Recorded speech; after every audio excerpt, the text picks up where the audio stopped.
Molly Evans.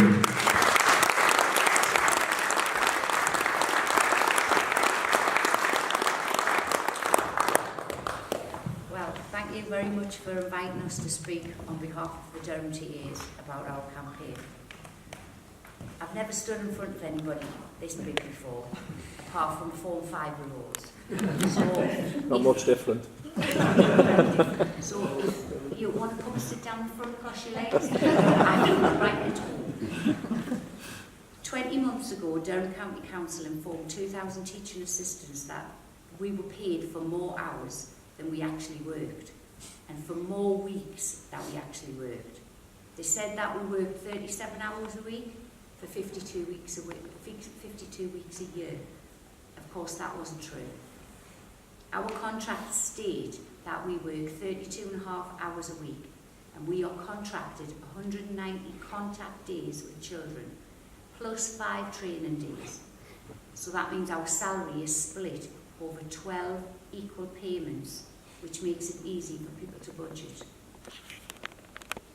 If these changes go ahead, it would mean that I would lose £4,699 and 1 pence a year.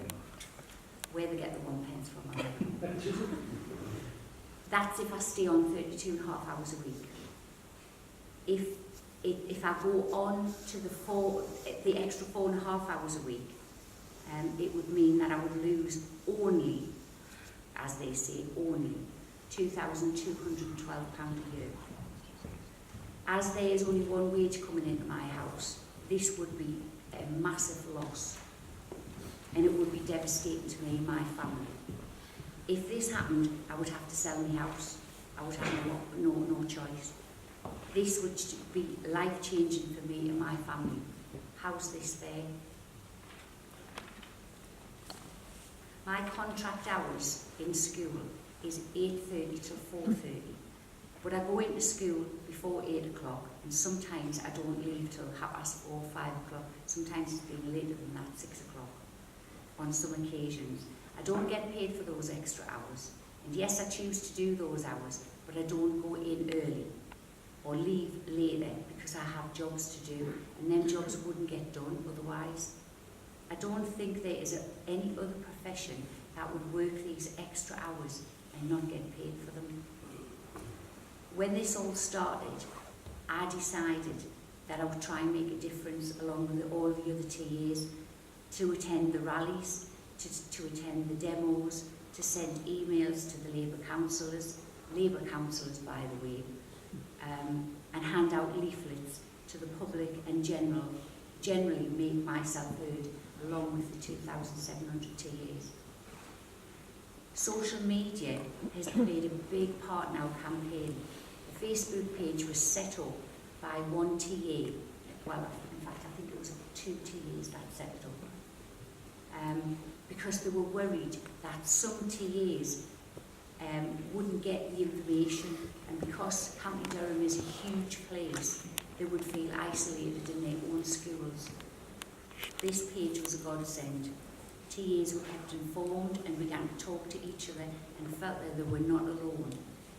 Information, events were shared. When we felt down, there was always somebody there at the other end to help us, to bring us back up to where we thought we should or wanted to be.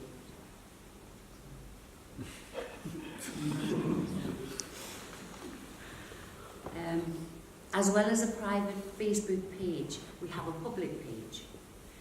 This has gathered support from outside and keeps the general public informed. There is also the wonderful Twitter Army team, which Laurie is involved in and I'm involved in. We make sure that everybody gets to hear about this.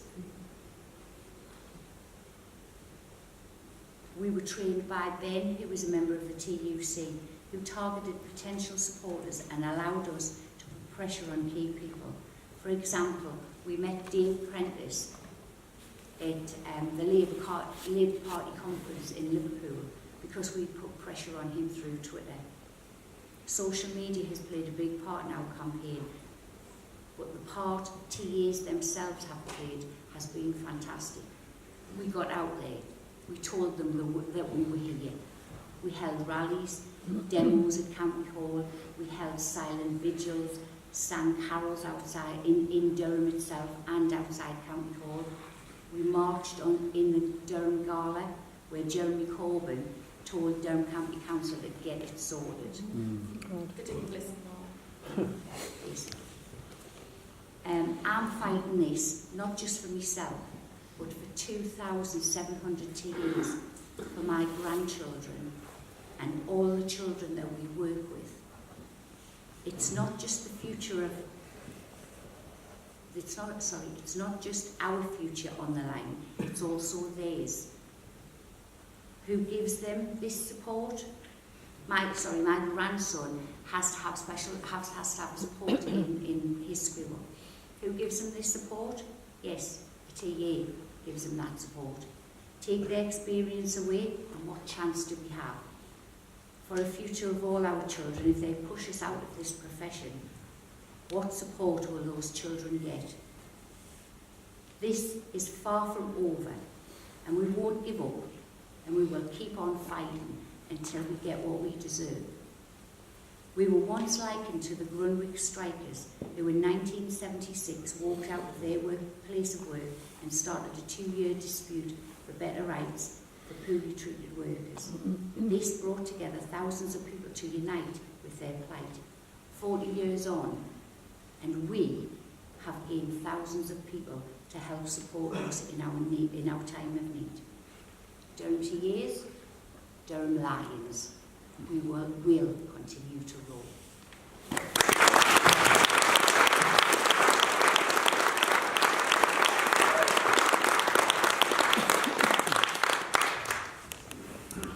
Right. Firstly, I'd like to say a massive thank you for inviting us to come and speak. I haven't spoken like this before, like Susan, unless it's been in front of children, and I'm much more in my comfort zone there. But I'd like to start by saying I'm employed as a special needs teaching assistant, and I've done the job for 4 years, and I've spent the last 20 months of it being threatened with the sack. The personal effect on me in money terms, if I stay on my current hours, I will lose £3,885.81 per year. If I work the extra hours, because unlike other people I'm contracted 35 hours, so I can only do 2 hours to make up my pay, I will still lose £3,127 a year. The effect, it's not only money terms, the effect that this has had on us.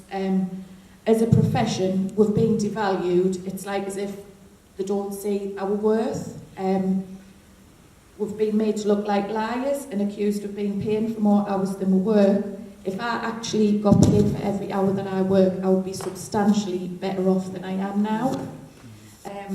When this whole thing started, I was sure that we were paid a salary split over 12 months, which is true, yes, and that I wouldn't be affected by these cuts, but I was really, really wrong.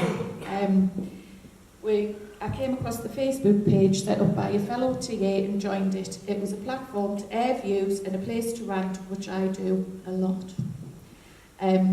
I don't think any of us realised in the beginning just how crucial that page would become.